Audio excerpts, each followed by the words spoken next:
What's up, everybody? Hope you guys are feeling great. I'm Team Kills, and I'd like to welcome you to Gross Warframe Part 2. The ultimate Saryn Helminth Swap-O-Thon. That's what I'm calling it. Hopefully, you guys just finished watching Part 1. If not, you could do it like a prequel. I'm okay with that, maybe.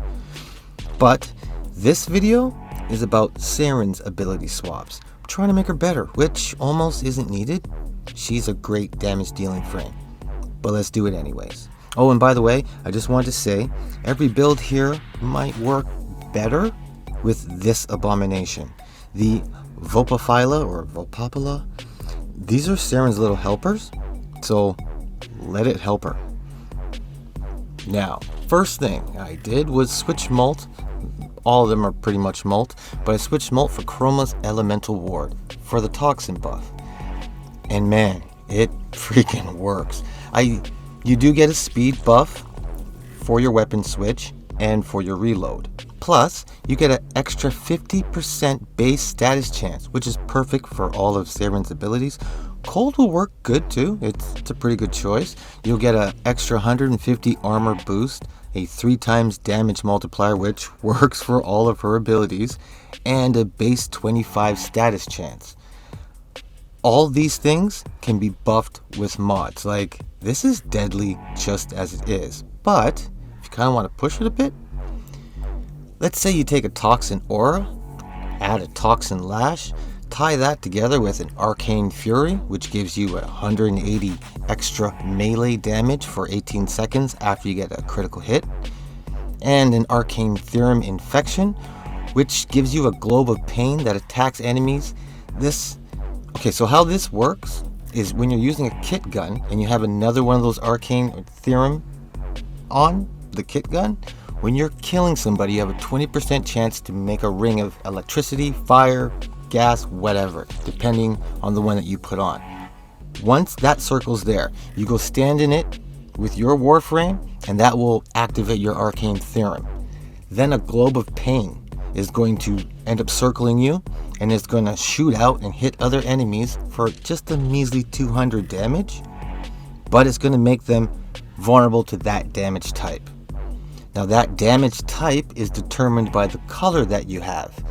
The color that you have also determines your elemental ward. So no matter what aura you're putting out, they're going to be super vulnerable to your damage. It works almost too well, to be honest. And that's just the first one. Like, Saryn's awesome. Now there is one, Oberon Smite Infusion ability. I hear it's kind of popular. I've heard it a few times.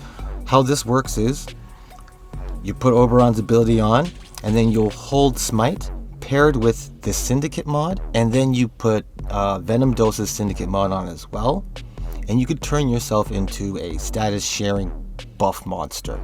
Like, I'm honestly not doing it justice. Tactical Potato does it really well because the effects kind of bounce back on you, and if you're using fire, it's awesome, but it's not that easy. The easier way to do this is just use Grendel's Nourish. It's a toxin buff and a toxin buff only, but it's a hell of a toxin boost. Like, it runs for a while too, with no syndicate mods needed. That's an easy way to do it. Now those two, I guess, were honorable mentions, and so is Rest and Rage. Now, depending on which color you pick, you want the Rage. This makes the enemies more more vulnerable to the damage that you're putting out.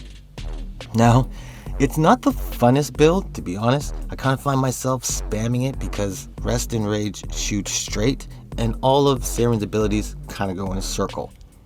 But it does work. You can even see the damage of Saryn's spores doubling.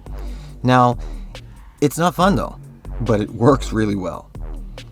Now, the build that I've been having the absolute most fun with, and man, this thing works really well, and of course, it's easy, because that's what I like to do here, make things easy. Hydroid's Tempest Barrage. This thing is awesome. It turns Saryn into a crowd control, killing Saryn. Everything worked here perfectly.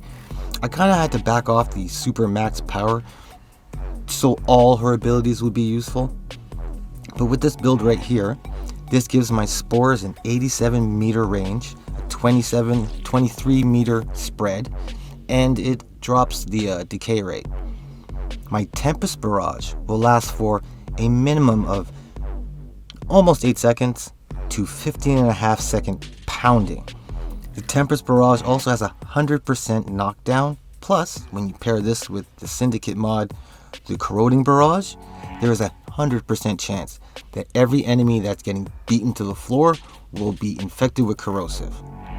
My Toxic Lash has a 64% poison or power boost that will last a minute and 9 seconds.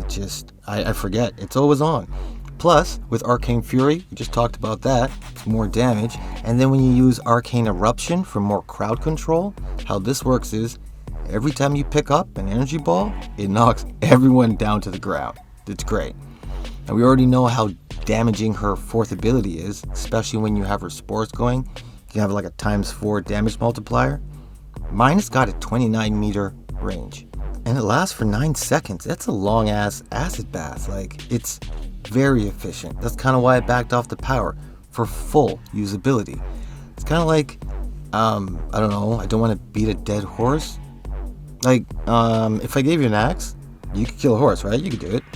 But if I gave you a wood chipper, you could kill a horse, but you couldn't do anything else because you have a wood chipper in your hands. I guess you could chip wood. This is a really bad example. What I mean is, if you go for full power, you could pretty much kill anything, cast your fourth, maybe once or twice, cost some extra energy. Now if you back off just a little bit of power, and then add some duration and range, you get the best of all worlds. Her fourth ability will last longer, still kills every enemy that it usually would, just might take, I don't know, 1 or 2 seconds more. Plus there's crowd control during that whole poison melting process. Duration and range, it works great for all abilities.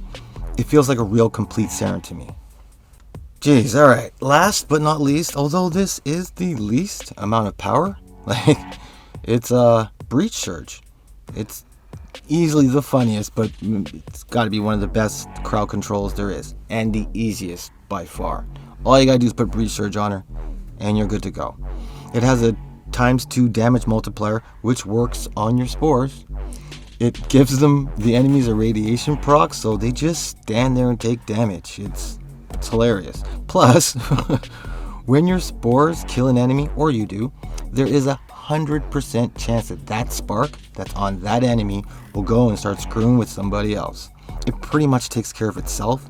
It's kind of hard to see sometimes. It doesn't look like it's always working, but it's always working. So, Tempest Barrage, my favorite one. Easily. Closely followed by Chroma's Elemental Ward. I take that one on Steel Path. And then it's got the Breach Surge. That one's freaking hilarious. Son of a bitch.